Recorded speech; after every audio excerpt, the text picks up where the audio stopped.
Telugu Desam party ఒక అనామకుడు ticket ఇచ్చి మన మీదకి రుద్దితే మీరు ఒక్కసారి మీ గ్రామాలు వెళ్ళండి, మీ ఆడవాళ్ళకి అడగండి, మీ ఆడవాళ్ళు చెప్తారు ఎవడి మావిడు పోయిందో ఆడికి ఎలా టికెట్ ఇచ్చారో రావణ్ బాబు ఎందుకు టికెట్ ఇవ్వలేదని మీ గ్రామంలో మీ ఆడవాళ్ళకి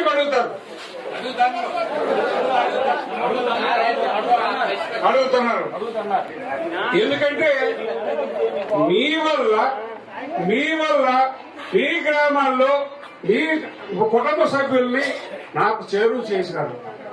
మీ వల్ల నాకు చేరువైన వాళ్ళు రావణ్ బాబు కింద టికెట్ కావాలని వాళ్ళు అడుగుతున్నారు. మీ ఇంటికి వస్తే మంచినీళ్ళు పట్టుకోనో లేకపోతే టీ పట్టుకోనో వచ్చి నాయన బాబు వచ్చినామని అడిగోళ్ళు.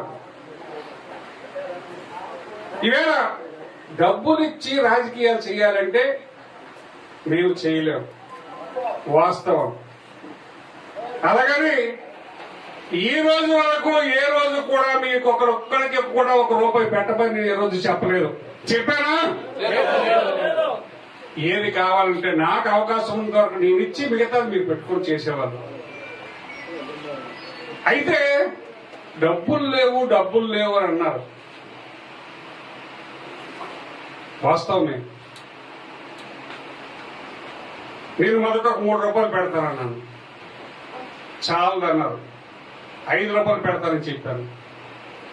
ఇంకా చాలదంటే నేను నా ఆస్తులు అమ్ముకొని ఇప్పటికే అమ్మాను, ఇంకా నీ ఆస్తులు అమ్ముకొని నేను రోడ్డు ఎక్కాలి.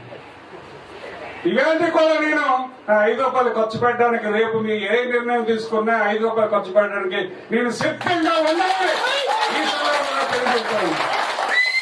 ఇప్పుడే మా శ్రీని చెప్పినాడు, నేను నా బూత్ వరకు నేను 2 లక్షలు 3 లక్షలు ఖర్చు పెడతానని. మనకు ఎవరు చెప్పారు? మీలాంటి గణేష్, మీలాంటి ఆయన ₹10 లక్షల అకౌంట్ లో ఉంది, నేను డొనేషన్ ఇచ్చేస్తానన్నాడు. నాకు అక్కర్లేదు.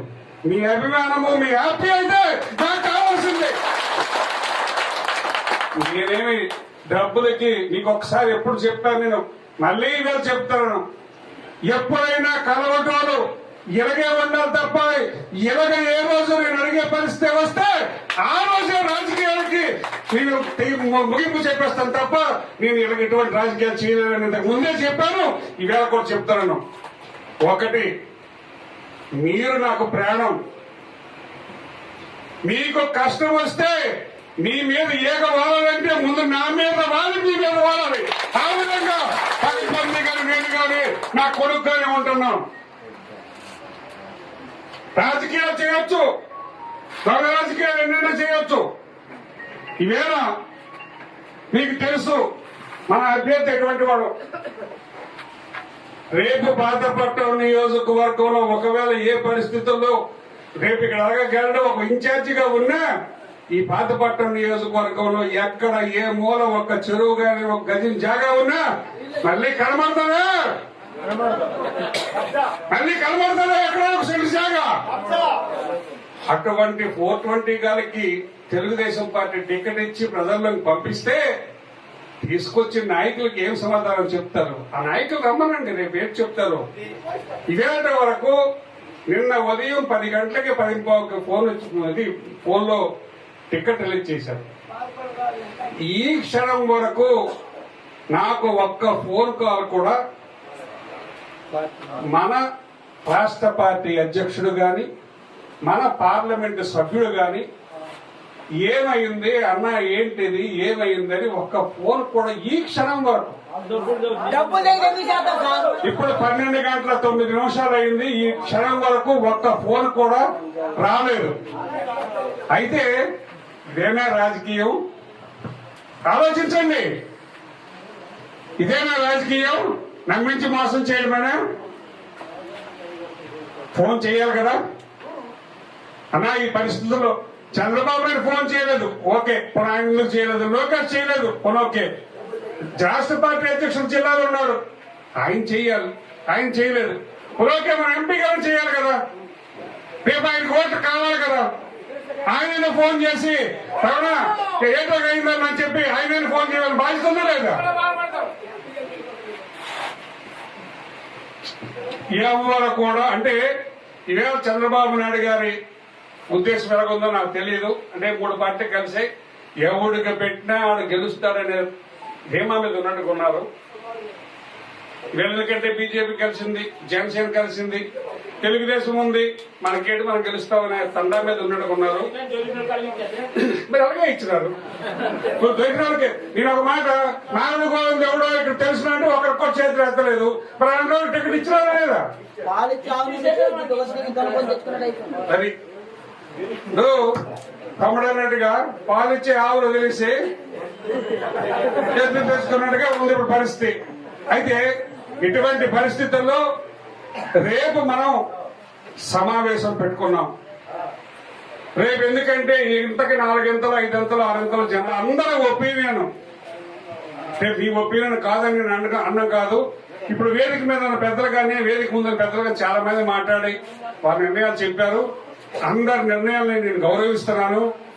రేపు మరి 5 మండలాల నుంచి వచ్చిన కార్యకర్తలు నాయకులు మీ అందరూ మాట్లాడి నాకు ఒకటే మీకు చెప్తాను, మీ ఏదైతే మీ నిర్ణయం ఉందో మీ నిర్ణయానికి కట్టుబడి ఉండడానికి నేను సిద్ధంగా ఉన్నాను.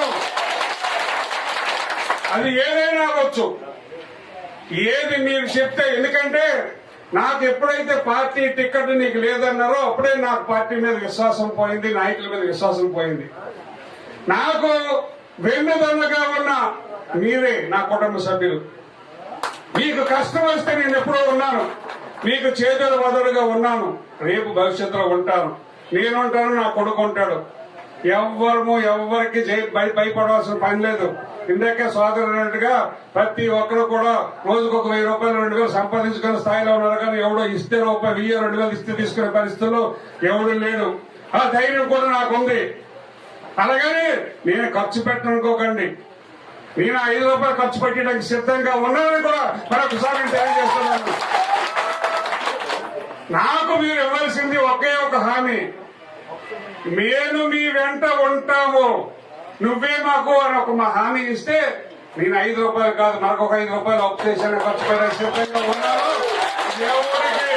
ఎవరికి జరగను తగ్గేదేలే.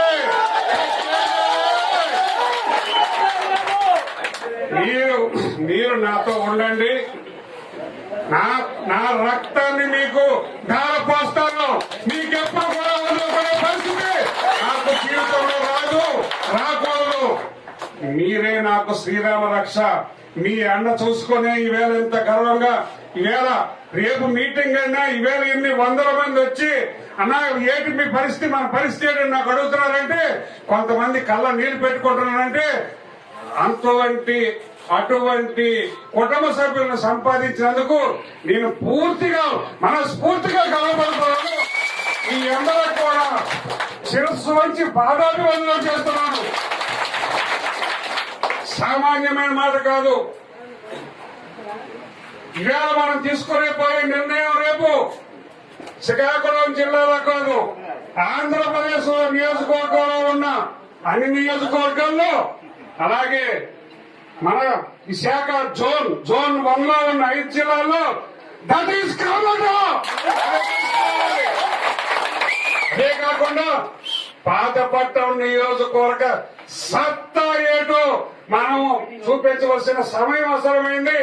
మీ అందరూ వెన్నంటూ ఉంటే తప్పకుండా ఆ కార్యక్రమాన్ని కూడా జయప్రదం చేస్తామని ఈ సందర్భంగా తెలియజేస్తున్నాను.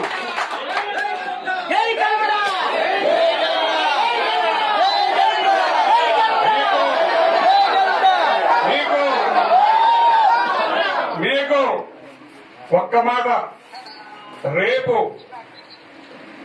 ఇంకా చాలా విషయాలు చెప్పాలి. ఎందుకంటే ఇప్పుడు కొంతమందితోనే మనం చేసే మాట్లాడుకోకంటే మిగతా అందరూ మన సోదరులందరూ వస్తారు. వాళ్ళందరి సమక్షంలో నాకు ఒక మాట మాట్లాడారు, చాలా బాధ అనిపించింది. మా సోదరులు జోలి పట్టైనా మిమ్మల్ని గెలిపిస్తామన్న మాట అదేమి చిన్న మాట కాదు. అటువంటి కేంద్ర నాకుందరకు ఆ కలవట మోహన్ రావు సృష్టి ఇలాంటి వరకు నేను ఈ రోజు ఇక్కడ ఉన్నానంటే దాని కారకుడు కలవట మోహన్ రావు నుంచి మీ అందరి వరకు మీ అందరూ చూపించిన ఈ ఆందోళనకి మరొకసారి ధన్యవాదాలు తెలియజేస్తూ రేపు మిగతా విషయాలన్నీ మాట్లాడుకుందాం. తప్పకుండా ప్రతి ఒక్కరు కూడా నలుగురు తీసుకొని రండి. ప్రతి గ్రామం నుంచి రిప్రజెంటేషన్ రావాలి. రేపు ఎంతమంది వచ్చినా అంతమందికి అన్ని ఏర్పాట్లు ఉంటాయి. మీరందరూ కూడా వచ్చి రేపు ఆ మీటింగ్ లో మీ నిర్ణయాన్ని, మీ ఆమోదాన్ని మీరు తెలియజేయండి. తప్పకుండా మీరు తెలియజేసే మీరు ఏదైతే డైరెక్షన్ ఇస్తారో ఆ డైరెక్షన్ లో నేను ముందుకు వెళ్ళడానికి సిద్ధంగా ఉన్నానని మరొకసారి మీ అందరికీ తెలియజేస్తాను. మరిన్ని వీడియోస్ కోసం ఛానల్